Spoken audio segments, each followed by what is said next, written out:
করবেন জনাব মোহাম্মদ বজলুর রশিদ, সভাপতি এফসিসি শ্রমিক কর্মচারী। আসসালামু আলাইকুম রহমতুল্লাহি ওয়া বারাকাতুহু। আমাদের কার্যক্রম শুরু হবে। ইতিমধ্যে আমাদের বিভিন্ন প্রিন্ট মিডিয়া সংবাদ তাদের বাস আসার পরপরই আমাদের কার্যক্রম আমরা শুরু করব এবং আজকের এই কার্যক্রমের প্রধান বক্তা হচ্ছেন আমাদের সকলের প্রিয়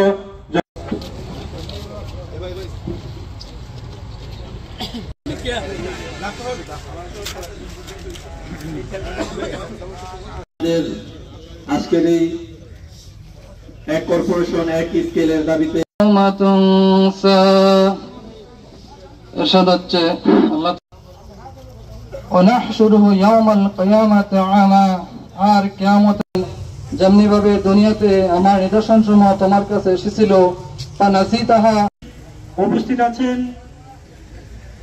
এফসিসি শ্রমিক কর্মচারী ইউনিয়নের ভাইস প্রেসিডেন্ট, যুগ্ম সাধারণ সম্পাদক সহ অন্যান্য নেতৃবৃন্দ।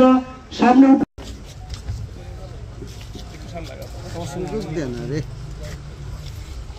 হবে, এখানে সার আমদানি চলবে না, সার বাণিজ্য চলবে না।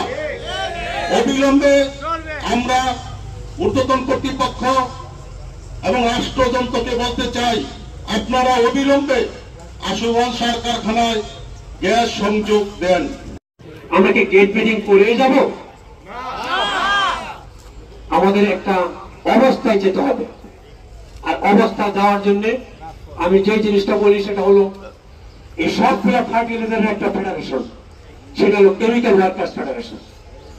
এই কেমিক্যাল ওয়ার্কার্স ফেডারেশনকে চূড়ান্ত আন্দোলনের ডাক দিতে হবে এবং এটা হবে ঢাকা কেন্দ্রিক। ঢাকা কেন্দ্রিক আপনার এই আওয়াজ ঢাকাতে যাচ্ছে না, 3 বার করলেও ঢাকাতে যাবে না। কেমিক্যাল ওয়ার্কার্স ফেডারেশনকে এই আন্দোলনের জন্য এক কর্পোরেশন এক স্কেল, এই আন্দোলনের জন্য আমাকে মাঠে নামতে হবে কেন? আমরা কি এই জন্য 2000 শাহাদাত ভঙ্গ করেছিলাম? এটা অটুটি হয়ে যাওয়ার কথা। মাত্র 2 থেকে 2,500 লোক এই ওয়েজ স্কেলে মজুরি কমিশনে, 2,500 লোকের জন্য এই গভর্নমেন্ট চিন্তা করে না একটা আর্কা স্কেল মজুরি কমিশন হবে। এই জন্য আমরা 5% চলে গেছে, আবার 15% আছে। যদি এই এক কর্পোরেশন এক স্কেল না হয় তাহলে এটাও চলে যাবে, আমরা আমাদের শ্রমিক ভাইরা বঞ্চিত থেকে যাব। তা আমি বলতে চাই, কেমিক্যাল ওয়ার্কার্স ফেডারেশনকে এই কেন্দ্রীয় ভাবে আন্দোলনে ডাক দিতে হবে।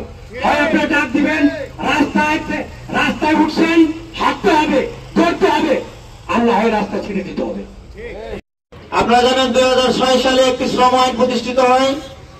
এই শ্রম আইনের ধারা 1-এর উপধারা 4-এর খতে লেখা আছে, এই আইন সরকার এবং সরকার অধীনস্থ অফিসের জন্য প্রযোজ্য হবে না। এখন আমরা যখন এই আমাদের মজুরি স্কেলের দাবি দেওয়া নিয়ে শ্রম মন্ত্রণালয়ে যাই, তখন তারা বলে যে এই ধারা মোতাবেক তো আপনারা আমাদের অধীনেই না, আপনারা তো শিল্প মন্ত্রণালয়ের প্রতিষ্ঠান।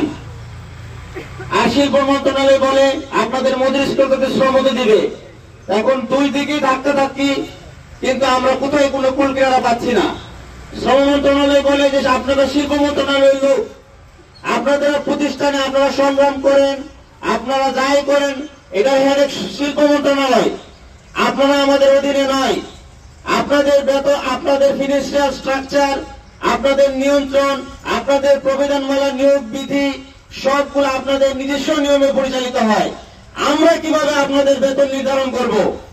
তো এই কথা, এটা ছিল গতানুগতিক পদ্ধতি। এখন 2005-এর পরে সবগুলা আমাদের আধুনিক যে মন্ত্রণালয়গুলো ছিল সবাই আলাদা হয়ে গিয়েছে। আমি বললাম আপনারা আপনার শিল্প মন্ত্রণালয়কে বলে দেন যে আপনারা আমাদের অধীনে নয়, আপনাদের শ্রমিকদের মজুরি আমরা নির্ধারণ করতে বাধ্য নই, এবং এটা আইনেও বলা আছে। এবং আমরা কিভাবে কোন প্রক্রিয়ায় আপনাদের শ্রমিকদের বেতন নির্ধারণ করব সেটা আমাদের কাছে স্পষ্ট নয়। আপনারা বলে দেন যে শিল্প মন্ত্রণালয়কে যে আপনারা আপনাদের বেতন নিয়ে শ্রমিকদের বেতন নির্ধারণ করবেন। আমি গতকালও মন্ত্রণালয়ের